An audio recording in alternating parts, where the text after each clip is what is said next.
Assalamualaikum warahmatullahi wabarakatuh. Perkenalkan, nama saya Aulia Soleha dengan NPM 2422010098. Di sini saya akan menggambar sel peta buta dan saya akan menjelaskan sedikit fungsi dari dalam sel peta buta tersebut.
Vesikal pinositetik berfungsi dalam proses transport molekul dari luar ke dalam sel yang berbentuk cairan.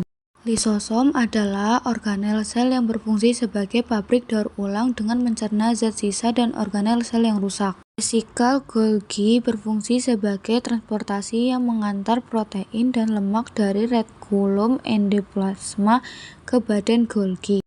Retikulum endoplasma dibagi menjadi dua, yaitu Re kasar dan Re halus. Re kasar yaitu berfungsi sebagai tempat sintesis protein karena memiliki ribosom yang berperan dalam sintesis protein.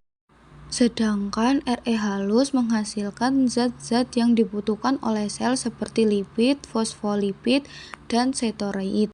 Membran sel atau membran plasma berfungsi untuk mengatur masuknya bahan-bahan ke dalam sel dan keluarnya zat-zat dari dalam sel.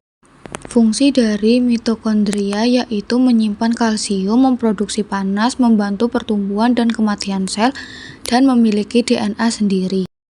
Aparatus Golgi berfungsi sebagai pabrik tempat protein yang diterima dari diproses lebih lanjut dan disortir untuk diangkat ke tujuan akhirnya seperti lisosom, membran plasma, atau sekresi.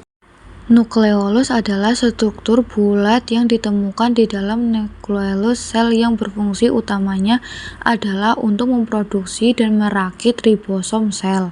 Nukleus berfungsi sebagai penampung materi genetik makhluk hidup seperti DNA dan RNA. Sentriol memiliki dua fungsi utama, yaitu membantu membelah sel dan membentuk silea dan flagela. Mikrotubulus berfungsi untuk menentukan bentuk sel dan dalam berbagai gerakan sel termasuk beberapa bentuk pergerakan sel, transportasi organel intraseluler, dan pemisahan kromosom selama mitosis. Sitoplasma berfungsi sebagai tempat penyimpanan bahan kimia sel yang penting bagi metabolisme sel seperti enzim-enzim, ion-ion, gula, lemak, dan protein. Ribosom partikel yang hadir dalam jumlah besar di semua sel hidup berfungsi sebagai tempat sintesis protein.